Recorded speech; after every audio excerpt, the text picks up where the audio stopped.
p.m. Eastern Standard Time. I want to first of all thank TECN TV, the exceptional conservative network out of Washington, D.C., for carrying the program live. A shout out to owner Ken McClanton. They've got an excellent lineup over there.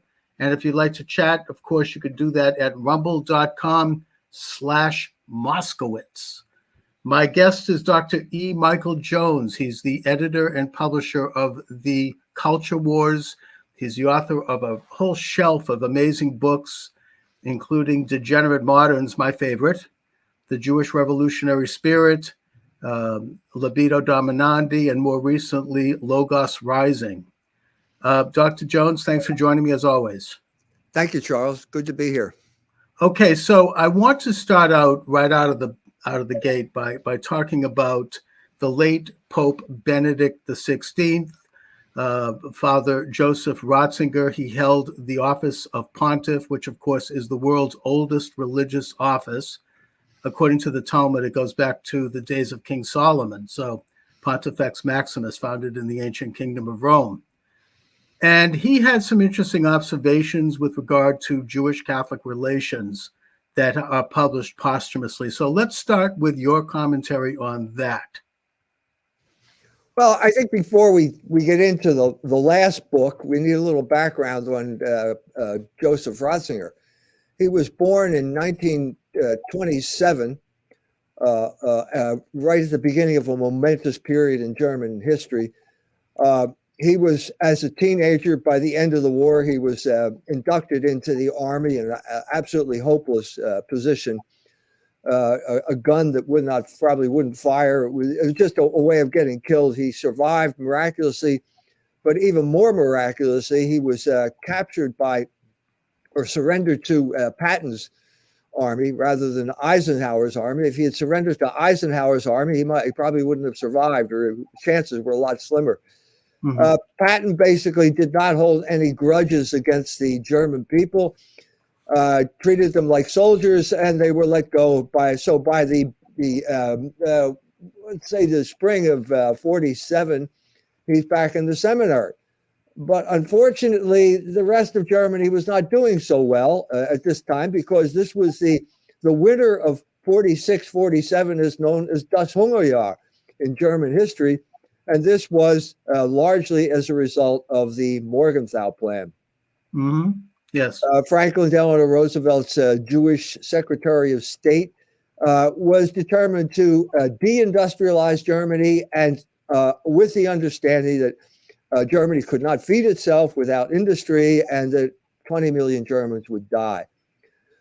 Morgenthau was in many ways the most benign of the plans that the Jews had cooked up for Germany. There was Theodor Kaufmann, who wrote a book called Germany Must Perish, in which he recommended the forced sterilization of the German people, and then having the men sent into slavery.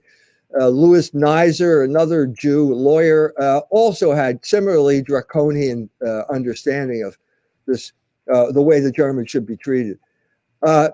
This did not sit well with the other powers in the Roosevelt administration. Roosevelt was on his deathbed. He had already died at this point, but was on his deathbed when the Morgenthau Plan was being formulated. He kind of gave approval. It's hard to tell whether he knew what he was doing, because he was not well. Kind of gave his approval, but when the word got out, the rest of the cabinet were scandalized. Mm-hmm. They were saying that this is Semitic vengeance. Patton was part of the people, appalled at the way the German people were being treated. Right. And eventually this view prevailed, and the Morgenthau Plan was replaced by the Marshall Plan. The Marshall Plan was obviously benign compared to the Morgenthau Plan, but its intention was to cripple the German people in another way. So you had the currency reform in 48, and then you had basically money flooding into Germany. Loans were available because the WASP elite at this point wanted to build up Germany as a bulwark against Soviet communism. Okay. This was Harry Dexter White was Morgenthau's assistant, he was a Jew. He was a communist. And he was actually the author of the plan, by the way. Right. Yes, he was. There's speculation that this was deliberate. In other words, to make the situation so bad for the German people that they would welcome the Soviet army exactly with open arms as right. an alternative to the Americans. I think the elites knew that, and they did it. But it didn't, and so the method changed, but the end was still the subjugation of the German people, this time by psychological warfare. And that meant the control of information. And that meant that basically at this point, after the currency reform, anyone that wanted to publish a book, magazine, play, film, whatever, had to get a license from a Jewish psychiatrist from New York City by the name of David Mordecai Levy. And they had to lie down on the couch and talk about how guilty they felt about what had happened. The Holocaust. Now, right. So at this point, the press comes in, and at this point, you had a concerted effort to overturn the obscenity laws in Germany. Mm-hmm. This was the Americans in charge viewed this as a free speech issue.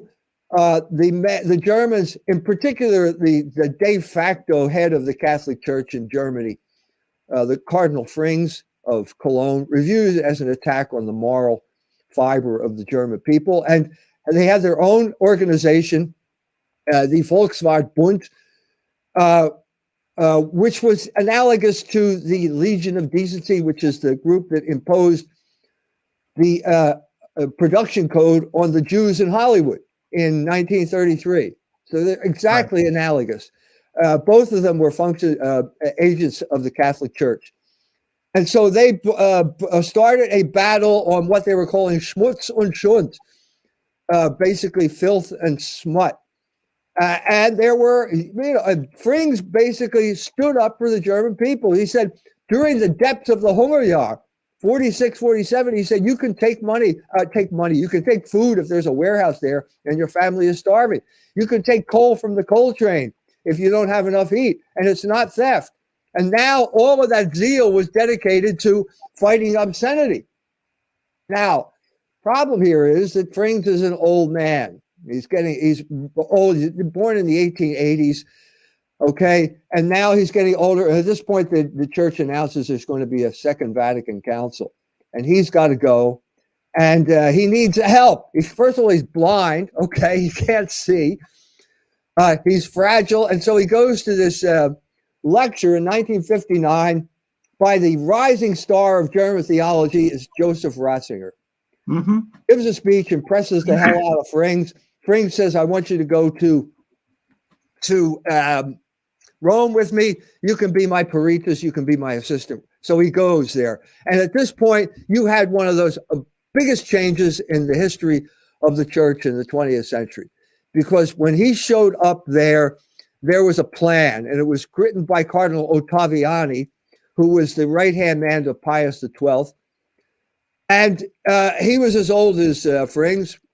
And the plan was basically, the church has a problem, and I've read the preliminary documents. They're called the preliminary documents. And in him, he basically talked about, there's a threat from communism, but there's also a threat from America. And we're kind of like the grain between two millstones being ground into dust. Classic example of what I'm talking about would be Fellini's film La Dolce Vita. Mm-hmm. Ottaviani, I'm sure, saw the film. Everybody at the Vatican saw that film. And it was an expression of basically, Anita Ekberg is playing Jane Mansfield. She's undermining the morals of the Italian men. And the church has to do something about it. Well, Ratzinger comes, and he's now saying it's too negative. And he's gathering all the support. Now, I'm saying that he was influenced by the social engineering that was ruthlessly unleashed on the German people at that time. I'm saying if you're 20 years old, you got to know whether you're hungry or not, right? And you know whether other people are hungry, and you know the reason you're hungry is because of the Morgenthau plan, and you know that Morgenthau is a Jew. but you can't say it now because you've got this burden that's laid on you called the Holocaust, and we're all guilty and blah, blah, the German people are guilty and blah, blah, blah. So what Ratzinger does is basically throws out the preliminary documents, puts in new documents that are positive, no more of this negative stuff. Well, guess what? The quintessential, he mentioned two things that were negative. Pius X's anti-modernist oath and Pius IX's syllabus of errors. And this is not the way to go anymore. We want to be open. The church has nothing to fear from the modern world. That's a statement out of Gaudium et Spes. Well, as a matter of fact, the church had a lot to fear from the modern world. And this is precisely what Ottaviano was trying to say, because he had some understanding that there was a kind of psychological warfare being waged against the church. Well, these two things happened at the same time. So at the very moment Ratzinger throws it, we're talking about November of 1964. The very moment Ratzinger throws out the preliminary documents, creates this new idea, new path for the church, is the very moment that the obscenity code, the obscenity laws were broken in Germany. This was a collaborative effort. There were three guys who were involved in it. Ingmar Bergman, it was his film. It was called The Silence. Olaf Palme, who ended up being prime minister of Sweden and then was murdered. And Harry Schein. Harry Schein, does that sound like a Swedish name to you? It was an Austrian Jew who came and worked together with these three guys and Hollywood, because Hollywood wanted to break the code at exactly the same time. So it's kind of like an international conspiracy here to break the production code. And they succeeded in Germany. It didn't succeed in America because foreign films just don't have that impact in Hollywood. So it succeeded 1 year later in America with the production of the Pawnbroker, which is a Holocaust porn film, basically a code breaker because they had a woman taking off her shirt and had bare breasts on the screen. So that sets the thing. I'm saying that Germany never recovered. Never recovered, because what you had was the collapse of sexual morality in Germany, the replacement of guilt, the guilt you feel if you commit adultery, for example, or you engage in homosexual activity or something like that. Now it's all been superseded by guilt over the Holocaust. And so if you kind of offer incense up to the Holocaust, you will be absolved of your guilt, which is the real source of your guilt, which is sexual sin. I'm saying that's what happened. That's what led up to the situation today. And I'm saying the main reason that the Germans can't face up to the fact that the United States blew up their pipeline. By the way, Seymour Hersh just published that article today. The Americans blew up the pipeline. They won't even ask the question. This lady, they won't even ask. They won't even. Yeah, I know. Give the Jew credit. Okay. The lady, the foreign minister won't even ask the question because they've all been turned into sex robots and zombies because of that crucial decision. So that's kind of the background. Okay. I'm talking about the background to this article. Now, the article came out posthumously, which I think is significant. Mm-hmm. It's as if this man is haranguing us from the grave here. And it's full, I think, of an attempt to basically justify his policy in the light of what I have to say was spectacular failure. And what exactly did he say, Mike? I mean, about Jewish-Catholic relations? Okay, so this thing specifically, first thing he says, Christian anti-Semitism led to the Holocaust. Mm-hmm. That's one statement. Okay. He never said that before. For years, I'm talking about for years, he would say, whenever the Holocaust came up, he would say, well, it was Nazism was a neo-pagan ideology. So right. don't blame it on the church. Okay, now that's completely changed here. There's complete capitulation to basically Jules Isaac, first guy who talked this way, had Sure. a huge influence on the Catholic Yeah. Church. Daniel Jonah Goldhagen, who else? Misha Brumlich. There are too many people. There's a standard kind of Jewish idea, and he's capitulated to it.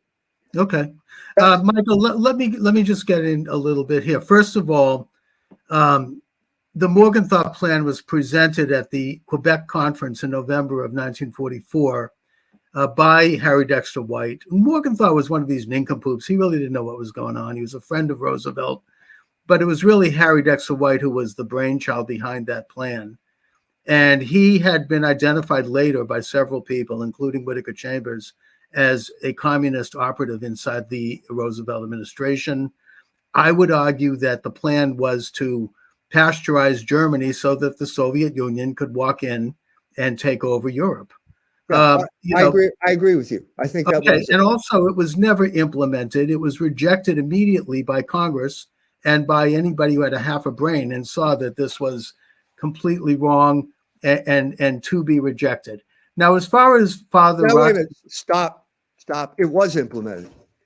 The fact of the matter was that the Germans were being starved to death. The simple fact of the matter was that there was food in warehouses all across Germany, and the army was told not to let the German people have this food. So it was implemented. Whether it was whether you're going to talk about the letter of the law, it was implemented. And more than that, okay, one of the men who was in at the inception of this plan was Dwight D. Eisenhower, and he implemented it in a war crime that is now goes by the name of the Rheinwiesenlager, the Rhine Meadows camps, where he first of all, he would not declare the soldiers he captured prisoners of war. He refused to do that because then he would have to follow the Geneva Convention.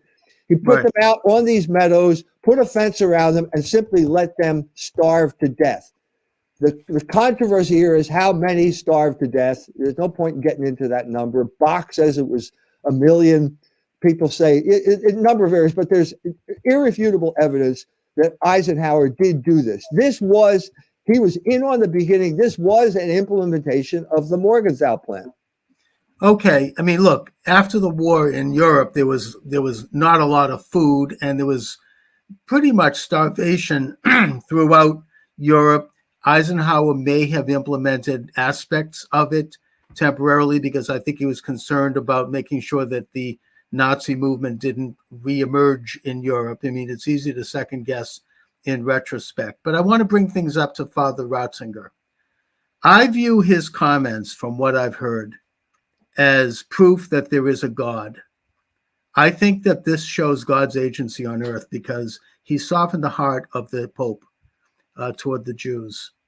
Which Pope are you talking about now? I'm talking about Pope Benedict. So he what? No, he did. Okay, I thought you were referring to another Pope. Okay, when he was Pope. Yes, and that, but he obviously didn't share this to that degree when he was alive.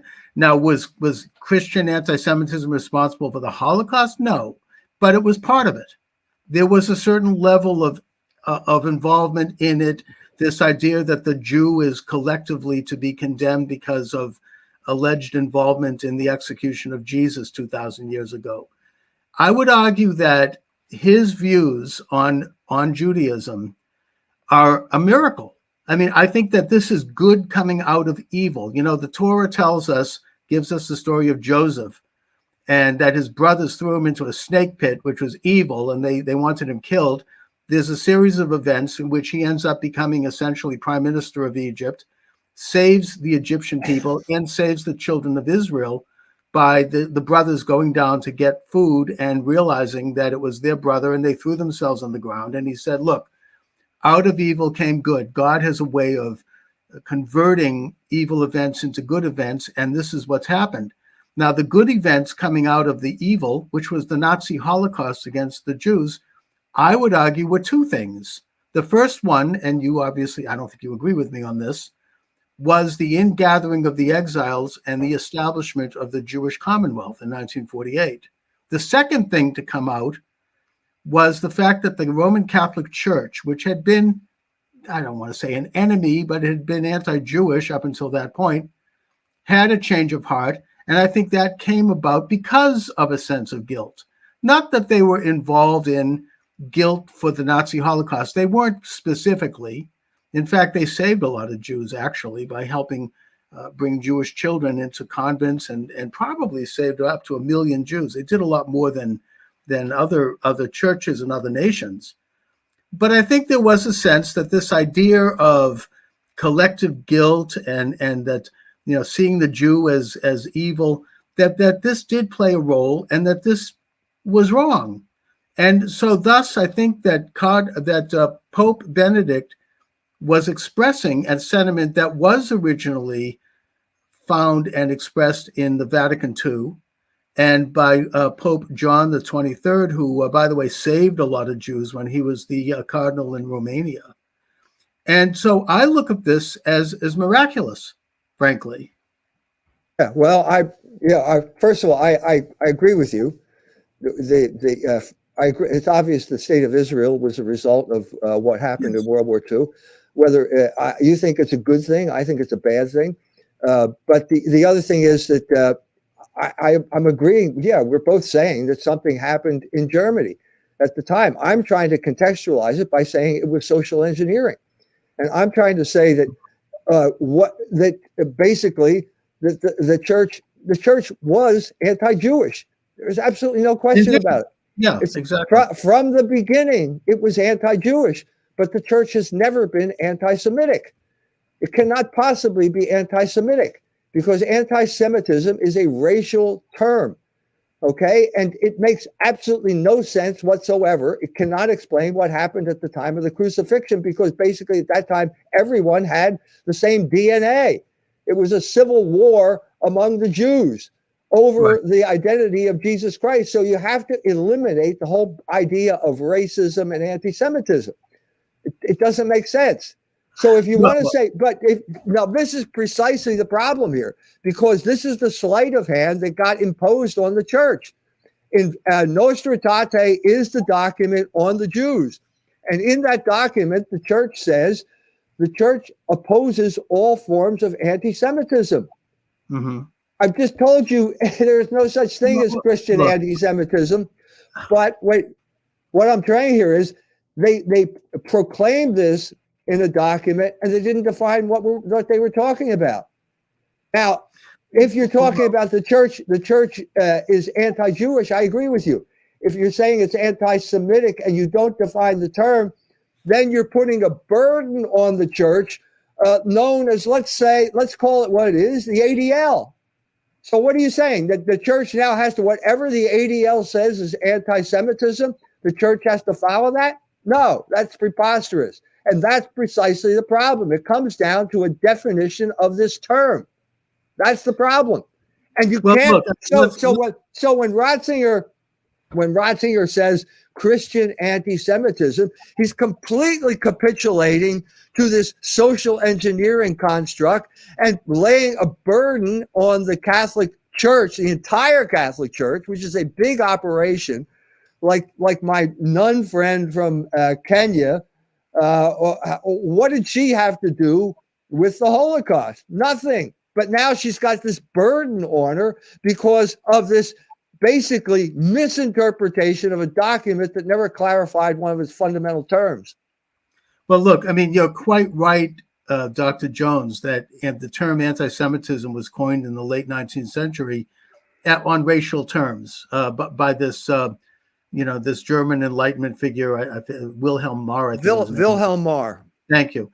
But the point is that the term has, like a lot of terms in history, it's changed in meaning as time has gone on and due to English usage to mean generally a combination of racial anti-Semitism and anti-Judaism. I mean, I think when you say anti-Semitism today, you're not just talking about people who don't like the Jewish people based on DNA, based on race. And there is this whole school of thought that the Ashkenazi Jews, by the way, racially are not actually Jews, which has been disproven and debunked. But it's also... First of all, they are not, the Genome Project, as reported by the National Geographic, says that the Ashkenazi are a Turkic race. They are not Semitic. I Just to read let that that. in. Wait, Michael, I read that article, and it says nothing of the kind. With due respect, what it says is that both Jews and Arabs have certain racial and DNA ancestry that is connected to the Canaanites, and that in fact the Jews of Eastern Europe, they moved west when Kazimir the Great of Poland welcomed them in, and that, for example, You mean they moved east? I mean east. Thank you. And that the language that they predominantly used, Yiddish, is predominantly a Germanic dialect with some admixture of French and Hebrew and Slavic. It has no Turkic element to it. So linguistically and also genetically, there's been plenty of research done on this that find that the Ashkenazic Jews, and I count myself among them, don't have Turkic background. The background goes to Europe and it goes to the Middle East. So putting that aside, because I'm bringing it up only because the question is anti-Jewish attitudes. That's the category here. Right. And this is irrelevant. This is irrelevant to my whole story. It's completely irrelevant because my story has nothing to do with DNA. It has to do with a spirit that came into existence when the Jews killed Christ. Right. That's right. That is your contention. And I think that contention has been rejected by most Christian churches and by the Roman Catholic Church. And I view that as a miracle because the idea of... First of all, it's not, it hasn't been rejected. It's in Nostra Aetate. It's in Nostra Aetate. They make qualifications, but they do say that the Jews killed Christ. It's in the scripture. We can't get around it. There's no point in arguing with this. No. Acts of the Apostles. We have to understand the reality of the situation. Acts of the Apostles, fundamental document for the Catholic faith. Peter, a Jew, goes to Jerusalem after the Pentecost. He says to the Jewish people, "You killed Christ." The Jewish people are cut to the heart. They say, "What must we do to be saved?" Peter said, "You have to be baptized." That's the whole story. The Catholic Church, I don't care whether you can have 20 popes, they cannot change the fundamental document of the Catholic faith, which is an apostolic church. That's the story. That's what we have to deal with. Now, Michael, when you say that the Jews killed Christ, are you suggesting that the Jews, the Judeans at the time, that they believed that Christ was God and they wanted to kill God? They wanted to kill Christ. They didn't like him. Well, they didn't. First of all, if you're talking about Jesus Christ as God, it took Christians centuries to come up with an accurate formulation of the Trinity. So if it took the Christian centuries, obviously the people at the time of Christ are going to have all kinds of ideas. What I'm saying, the Jewish people killed Christ. That's what I mean when I say the Jews. The Jewish people are an organized entity, political entity that is run by the Sanhedrin. It's run by major Jewish organizations now.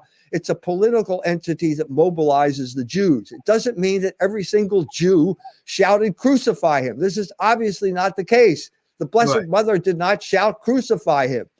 St. John, the beloved disciple, did not shout, "Crucify him." There were many Jews who were followers of Christ at that point. So obviously, that is not what we mean by the Jewish people. When I say this, it's not every single Jew. That's clear, right? Look, it is clear. And I don't think most Jews even knew who he was at the time. I mean, there were thousands of people being executed by the Romans in Judea at that time. And that it was actually, wait a minute, the Jews had no authority to kill anybody, by the way. No, that's true. I agree with that. They had to get the Romans to kill him. But they ratified the death, first of all, by choosing Barabbas when they were offered Christ. And then they said, according to St. Matthew's gospel, his blood be on us and our children. Now, I know the Jews don't like that. I don't think that. I went through when Mel Gibson's play came out. There were 3 Jews organized at Notre Dame, organized a debate, and the big debate is: did Mel Gibson say this? If he did, he was an anti-Semite. Well, the question is not whether Mel Gibson said it. The question is, did Matthew say it? And he did say it. And I know Jews don't like it, but we have to come to some type of understanding of the foundational text here, because we can't move beyond them. No matter how much Jewish I'm not disputing that that's in the book of Matthew, which was written quite a number of decades, if not a half a century after the crucifixion. What I'm suggesting is that it was written at a time when there was an enormous amount of conflict between the early church and the Jews, and that there was some very nasty things written from both sides, including the Jewish side, about Jesus. There's no question about that. And that this does not comport with Jewish understanding. I mean, in the Torah and in the writings, the Jews never view people as being held guilty for the crimes of their fathers and grandfathers. In fact, quite the opposite, if you take a look literally at the Torah. So this idea, I certainly acknowledge is there, but it's not something that, I think it's something that was perhaps entered into the text after the fact due to the conflicts that were going on, and that there was some rather nasty things on both sides that were entered in. All right, all we can say, it's a canonical text. This is what I have to believe. I'm not saying it's irrational, but I'm saying I have to believe this. This is part of the Catholic faith. And I'm saying if part of the dialogue is to somehow get around this text, then forget it. The dialogue's worthless. And this is precisely my point about Catholic-Jewish dialogue of the sort that has taken place for the 50 years after the end of the Second Vatican Council, and for which I'd say Ratzinger was largely responsible. It was a disaster. It was, at best, a waste of time. Even the Vatican had to conclude that it didn't really lead to anything productive or didn't fulfill the hopes that it had at the beginning. Well, look, I'm not asking you to back away from the canonical text. And there are some things in Judaism, and especially the Talmud, where you have these extremely vociferous debates on all sides of an issue that, they make me uncomfortable, but you have to view it in the context of the times.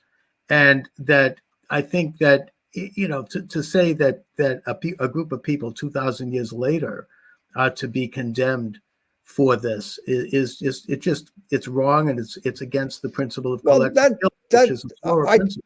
Yeah, that's why I wrote The Jewish Revolutionary Spirit, because I think there is a continuity from that moment when the Jews killed Christ to this day. And I've said it before, but basically they chose revolutionaries. Jesus Christ is the Logos incarnate. When you rebel against the Logos, you become a revolutionary, and that's Jewish identity to this day. Well, first of all, the Jewish people, I mean, in their walk with God going back centuries, if not a half a millennia or 1,000 years before Jesus, were developing Logos. The Torah is Logos. It is the rules of engagement for man. It's how men and how nations, how God expects us to interact with each other. It's the setting up and the establishment of reason that goes all the way back to Adam. I mean, this is the great Jewish contribution to the world. Now, the Greeks also contributed Logos, but the difference is that the Greeks didn't have God as the center of Logos. It was more of a secular presentation, which meant that it did not have the moral and ethical content that the Jewish contention has. And it's that content and it's that covenant that the Jewish people, for better or for worse, and we've often strayed, have observed every generation from that time until today. Now, that doesn't mean that there aren't revolutionary Jews. I mean, and they are Jews. By the way, I've heard you say a number of times that I claimed that Leon Trotsky is not a Jew. I never said that. He was a Jew. His mother was a Jew. He was a Jew. But he was also an atheist, and he was a revolutionary.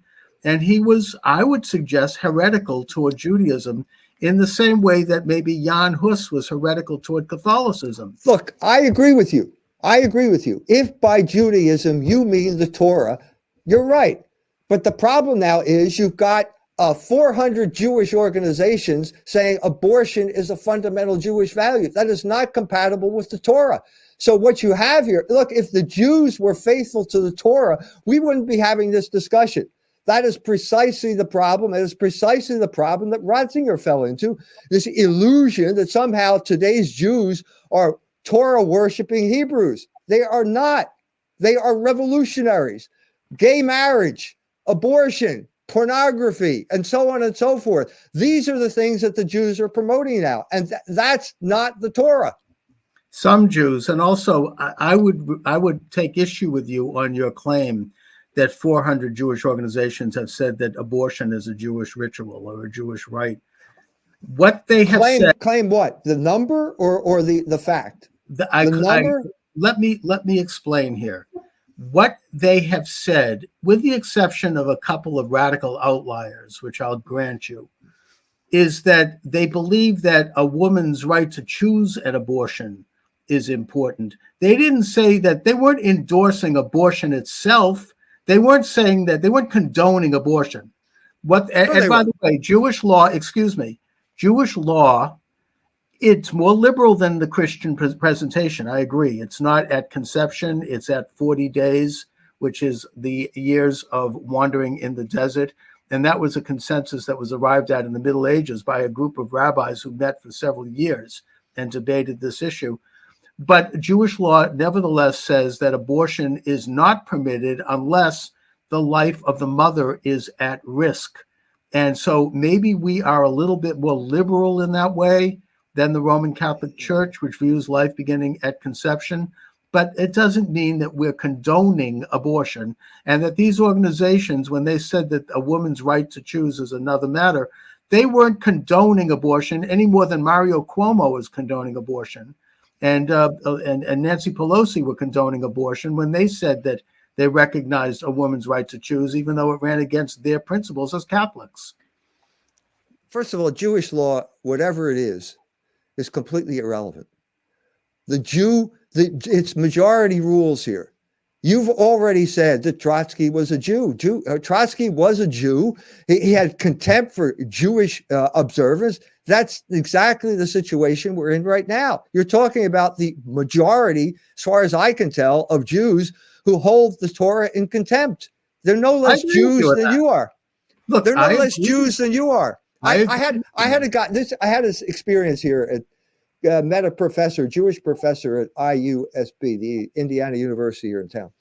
I started talking about Norman Podhoretz and the Black Jewish Alliance, his famous essay, My Negro Problem and Ours. Okay. He says to me, Norman Podhoretz is a schmuck. Okay. Right. So I said, well, yeah, but he's an important schmuck. I think this is what we should change the vocabulary here. He was one of the founders of modern conservatism.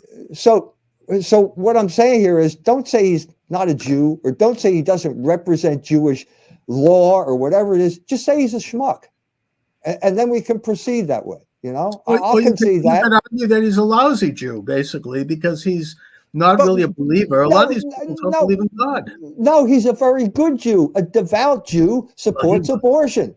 A devout Jew a devout Jew now is in rebellion against the Torah. They do not support abortion. They support a woman's right to. You're arguing. No, this is you're arguing against reality, Charles. This is an important distinction, Michael. They are supporting a right to abortion. They're not telling people to go out and have abortions. They recognize that abortion's wrong unless the life of the mother's at risk. But we're going to be going on a merry-go-round on this. Let's just move on to another subject. So,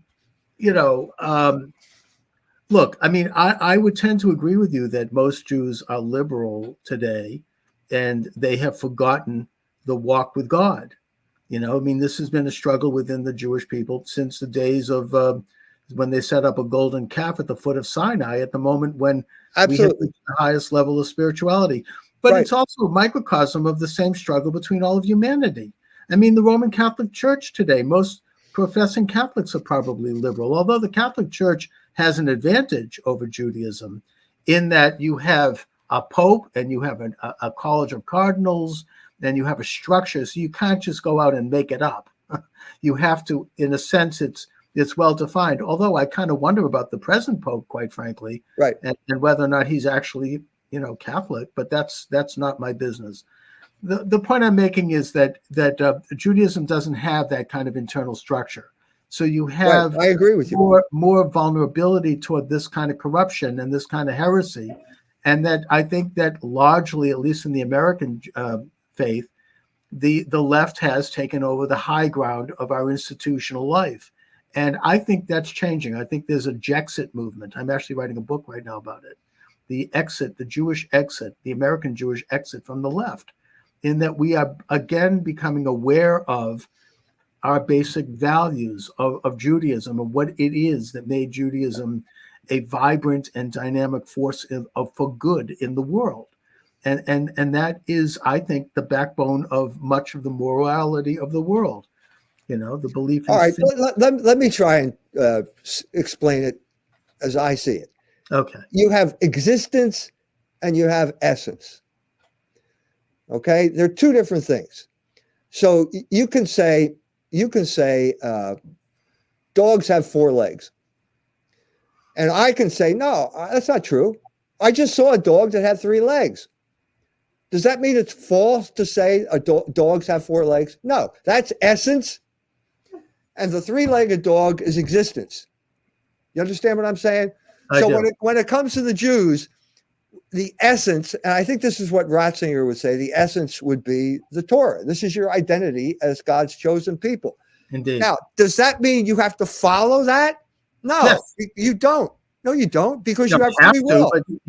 Obviously you have free will. And so what you have now is existence, and existence is 400 Jewish organizations say abortion is a fundamental Jewish value. This is the dichotomy that Ratzinger simply could never figure out. It's not the first time. This is during the era of the Puritans in England. They had this illusion that there were no Jews in England at the time. They didn't have any empirical basis for the judgment, but they said a priori, these are the Hebrews of the Old Testament, until this guy, Puritan Oldenburg, writes to them from Germany, where there were a lot of Jews, and said, if you think this, you're crazy. And as a result, that they didn't get in. Cromwell didn't let them in. So I'm saying this is the in a sense, what is your destiny? The destiny as the chosen people, you can accept God on his terms. What is the reality? You can live in rebellion against your destiny, and you can say all the type of stuff. You can be like Sarah Silverman. Sarah Silverman said whenever she hears about restrictions on abortion, she wants to go out and eat a fetus. Was she speaking as a Jew, or she was speaking as a comedian, as an individual? Well, it certainly wasn't funny, so I assume she's speaking as a Jew. She also said, now this is more specifically, that's Jewish, but she also said, if I had to do it again, I'd kill Christ. So this is the type of rebellion that I'm talking about, and it would be foolish to simply ignore the actual reality. That's precisely the problem that I see in Ratzinger's Catholic-Jewish dialogue. He's dealing with an illusion, with a category of his mind, rather than the reality, the actual reality of the situation.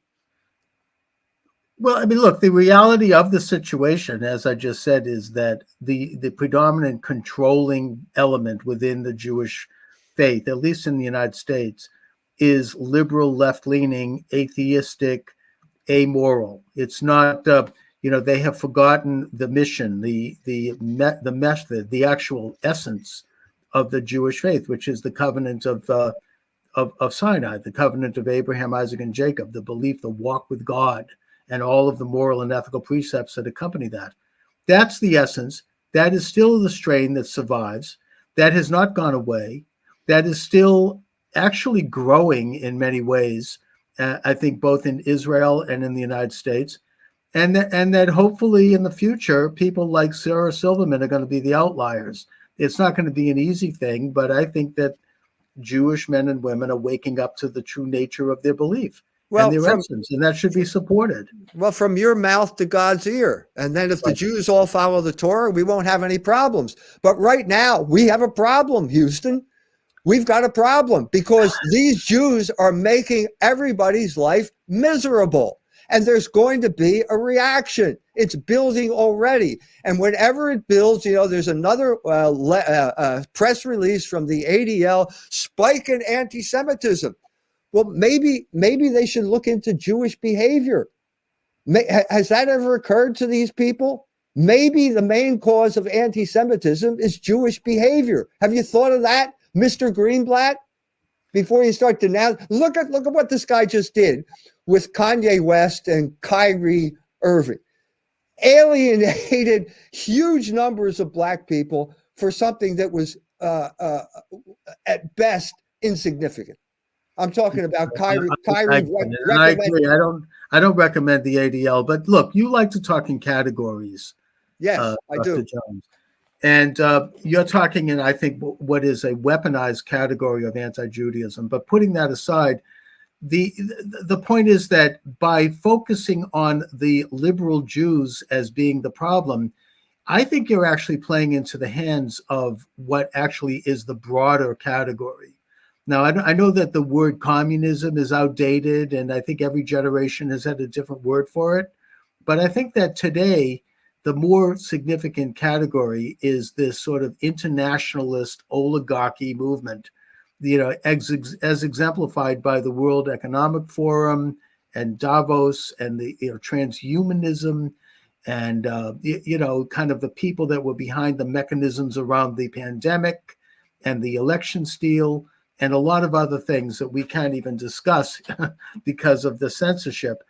But the point I'm making here is that to try to focus this as a Jewish thing, sure, there were Jews involved at big levels, including Harari. I mean, I'll grant you, but it's not a Jewish thing. It is a philosophical thing, and it is a political thing that has both Jews and non-Jews and others involved in it. And by trying to make this into a Jewish thing, it actually, I think, plays into the hands of these internationalist, globalist, illuminated cliques that are trying to stage manage and socially direct the entire world. Well, you're talking as if there's no Jewish participation in this oligarchy. There is participation. Although Mr. Borla was there at the World Economic Forum. He's the head of Pfizer. If we look into the Jewish participation in medicine and that whole thing in COVID, it's significant. But I mean, the point that I've said before, take something that was like Bolshevism. Bolshevism was a Jewish messianic political revolutionary movement. I reject that. The Jewish participation in Bolshevism was overwhelming. Without Jewish participation, it could not have succeeded. That's undeniable. Michael, you and I get into this kind of talk every time we get together on a show. Well, let's resolve it then. Let's resolve it. All right, but I'm just saying it's sort of a strange game of poker, whereas you'll say, well, this guy's a Jew and that guy's a Jew, and then I'll come back to you and say, well, I'll see you're Jew and I'll raise you two Protestants and a Catholic. I mean, right. Let's resolve it then. I mean, and how are we going to resolve it? Let's resolve it. I just don't think that it's really the way to erode. It's not the proper lane to go down, because we can name just as many Jews and Catholics and Protestants that are involved in this movement, and that it is anti-Catholic and anti-Jewish. And by the way, on the issue of abortion, the main advocate for abortion in Boston, and his name escapes me right now, but I remember, growing up in Boston, he was a Lutheran, and he was promoted by the Boston Globe constantly, which, by the way, is both anti-Jewish and anti-Catholic, still is. And that he brought a case before the Supreme Court that paved the way for Roe versus Wade. So, you have non-Jews involved, you got Jews involved. No, I know. You're saying there's no category. You're denying the category, that there is a category called the Jews. Because as soon as I use the category, you come up with an exception and say, well, we'll look at Felix Dzerzhinsky. He wasn't a Jew. And so therefore, there is no category. That's not true. No, I didn't say there's not a category of Jews. Well, then how can we? I'm saying that there's a category of Jews that has a portion of it which has been corrupted by this amoral, satanic atheism, in the same way that it's corrupted Christianity. But they're the dominant group, and everyone else. They're the ones who are in charge. I kind of grant you that. Dr. Jones, good. You're right. Having a meeting of the minds, good. We do, and I think that, but that doesn't express Judaism itself. It expresses the realities of what's going on in politics today, and I can speak to this in a way that's more direct than you can, because I've had problems with people who happen to be Jewish and who are part of that. It is a huge problem, and it is something that needs to be overcome. They do not represent the Jewish covenant between God and Abraham. I agree with you. I'm agreeing with you. I never said they did. I never said. Well, Obviously, the they answer are. is to get back to Wait, the essence of Judaism.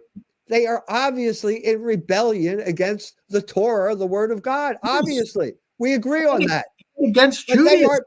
But doesn't matter whether you call it Judaism or not. This is the dominant group right now that is causing all the problems in our culture. No, they're not the dominant group. I think that they're actually junior players when you take a look at it. Oftentimes, they're the big names that are out front, but the real players Let's take actually are not. abortion. Are they the dominant group promoting abortion now? Yes or no? I'd have to say probably.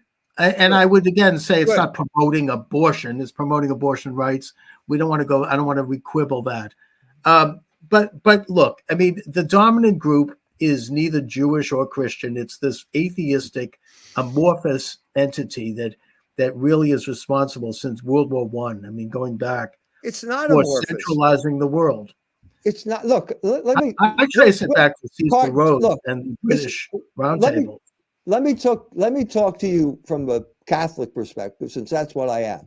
Yes. Archbishop Chaput wrote an article in First Things. First Things was founded by Richard John Newhouse. It's pretty much a Jewish magazine now because of the funding. But anyway, he writes a story about it all went wrong when they had no more school prayer in public schools. And then he says, now, who was responsible for this? Now, remember, this is the Archbishop of Philadelphia. And he says it was secularizing activists. Well, what does that mean? Madeline Murray O'Hare. Let's no, wait a minute. We're talking about school prayer. It's Shemp versus Abington School Board. That was a Jewish operation from beginning to end. It was the Jews who drove prayer out of school. And it was Leo Pfeffer, who was the lawyer. It was sponsored by the AJC. And now you got the head of the Catholic Church in Philadelphia can't say the word. And so it's secularizing act. He will never get to the bottom of what happened. We're going back to the poker game because I interviewed Madeline Murray O'Hare's son, who wrote a book about this and who's a devout Christian, by the way. And he shows how his mother and the organization behind her were able to bring the Supreme Court case, Engels versus Vitale, which undid prayer in schools in 1962. So, there were Jews involved with this and non-Jews. Well, are you ignoring Shemp versus Abington School Board? That was the first school prayer decision. And it was Jews who did it. I think it was Engels versus Vitale, 1962. But I could be wrong about that. Anyways, Mike, we're sort of reaching toward the end of the program. Well, let me say that this is real Catholic-Jewish dialogue as opposed to the bullshit that I'm sorry, but the Pope ended his life shadowboxing, and that dialogue. I've written an article about it. It's in the next issue of Culture Wars about the dialogue between Ratzinger and Rabbi Folger of Vienna. Mm-hmm. It was embarrassing. It was a colossal waste of time, and I think that needs to be replaced by real discussions like the one we're having. So thank you for having the discussion. And I think that it was an act of God. Anyways, Dr. E. Michael Jones, let my listeners know where they can get your books and information. Go to culturewars.com. You can get buy the Jewish Revolutionary Spirit there. All my books are available at culturewars.com. You can also subscribe to Culture Wars magazine and read that article called Ratzinger and the Judenzahl. Mm-hmm. The Judenzahl. Okay, and I know that you're working on a book about the Holocaust, so right. I'm going to have to gird my loins and sally forth and talk to you about that at some point. Right. I'll send you as soon as I have a copy. I'll send you a review copy, and we can discuss it. All right. Thanks a lot, Michael. I appreciate you joining me today. You're welcome. And be well. Thank you. All right, everyone. Thanks so much for joining me. I've got Seth Keschel coming on tomorrow at 3 p.m., and I shall return, God willing, at that time. Thank you for joining me, everyone.